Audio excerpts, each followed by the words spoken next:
Good evening, ladies and gentlemen, and it's now day 188 of our 1000 Dawns. With 12 days to go until we are a fifth of our way through this epic adventure, I have chosen precisely the wrong moment to send my compliments to this labor that I am partaking in. Because I'll put the I'll explain very briefly. So, in the next 1000 days, I have to essentially, so to speak, complete this 9x9 bingo sheet that I'd made, comprising of, I believe it's meant to be like at least 81 items to my knowledge. Let me just see if I can actually put. I'm sure I'll be able to put it. It's on the other screen. Yeah,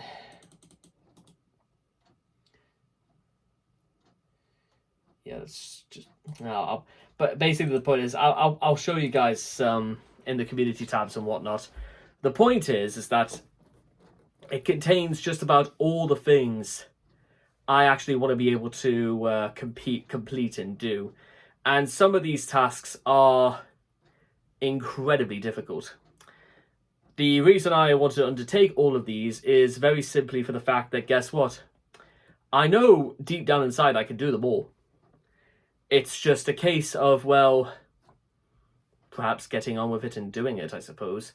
I have said previously that sometimes it's just a matter of actually sitting down and actually getting on with these things is far more productive than just saying it.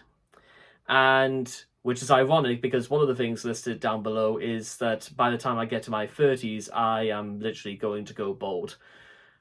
Which, to be honest, even the way that I look myself in the camera right now, I don't feel as if we will have very long to wait for that, because you can even see the way that, like, my hair, it sort of like goes that, almost touches the spot right here, and then just sort of like lightly curls over the horizon.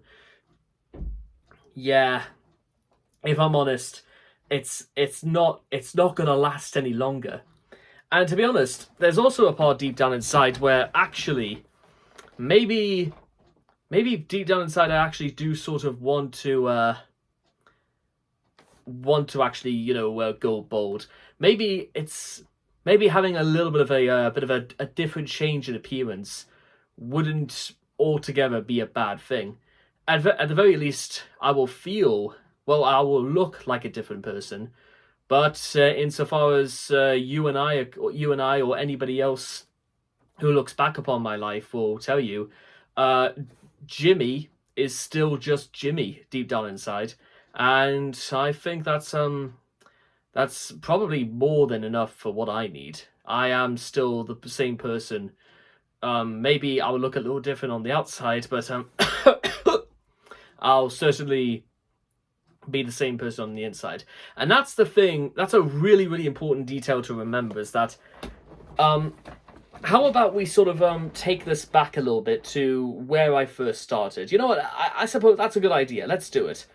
So the reason why I mention this is because a few days ago when I was at work, a few customers came in who recognized me from doing videos on YouTube, and it seemed as if they must have been watching for a while, because they talked a lot about how I said that I started this channel off to sort of like alleviate a little bit of the stress and pressure, and talk a bit more about like the more mental sides of things. Like physical things I'm pretty much equal to do. And listen, I've had many manual jobs in my time, and I know how to get myself around. It's they say that 99% of any job anywhere in the world is common sense.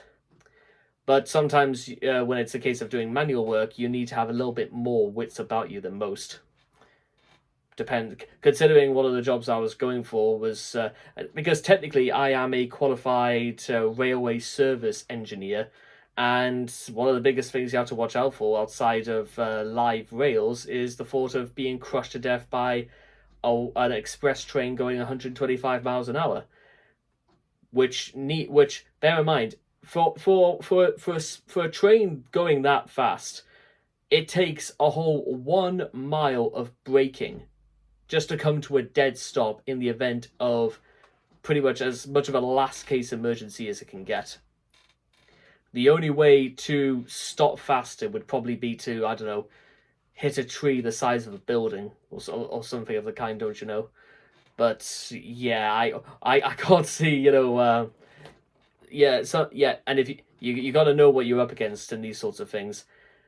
Especially do not lie down in the sleepers if you're trying to like avoid a train. That is literally no man's land, and there is a little bit of an explanation from utilizing physics, like the way that if a train was traveling at about 100 miles an hour, because the train is technically pushing air out of the way, and when it goes underneath, the actual pressure will find any crevice that is exposed, and it will slowly lift you from the floor, and then, well, bang.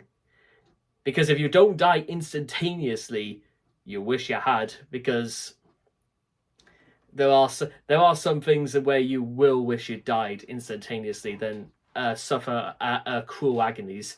I remember one of the stories I got told about a guy who took a piss on a breaker box, and his entire genitalia shrunk to the size of a pea, and his his whole groin and crotch area and down to probably about his calves were black with scorched flesh and skin. Outside of the fact that, well, I don't know if he'll be able to, put it about for the rest of his life. The pain alone in walking after an accident like that, you probably would almost, bite the bullet and be wheelchair bound for the rest of your life. Because some of these breaker boxes, they can carry up to nearly 25,000 volts. Which ones do? Well, that's why you've got to know what you're doing. And strange to say, that's not even like the worst accident I heard. Because when I was working for the rails. Anyway, with that being said, considering we started this adventure when I finally got myself back on my feet and straight back into work, and technically, that's how long we've been in work for now, 188 days. Just about half the year, 6 months, technically. And during this period, not only have I managed to regain control of my life that I felt like was slowly spiraling out of control, but I've also managed to regain my dignity, regain my sense of love, regain my self-respect, and regained my sense of self-confidence. And what does a man do when he regains his sense of self-confidence?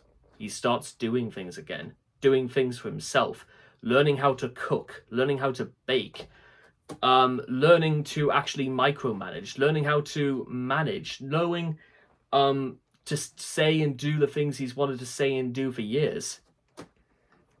And the most fascinating thing of all is that even 6 months into this event, we aren't far from done.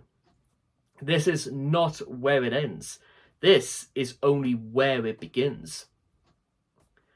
Forget the whole Operation Phosphorericus for 1 second, and for the benefit of those out there who wonder what on earth it's about, apparently a Phosphorericus is some sort of prehistoric vulture with with its beak so huge and so vast that it can actually just sort of balance its skull by literally just sticking its beak into the ground, and it literally doesn't have to move. So it just sort of like half floats whilst its rope-like neck forms its motion, so to speak.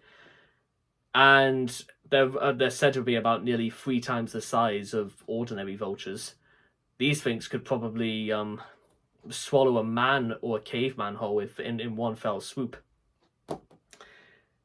Yeah, surprisingly enough, why these things sort of like, well, I was always going to say devolved, so to speak, to being smaller and, well, still largely preying upon the carcasses of the dead is an interesting sort of concept because, well, we are far from being called vultures. We are far from being called the beings that feast upon the dead and the dying. And we are most certainly not dead and or dying. No way, Jose. And we're too good as well to be called such things, or even buzzards, because we don't just peck at things if we think it's an easy target.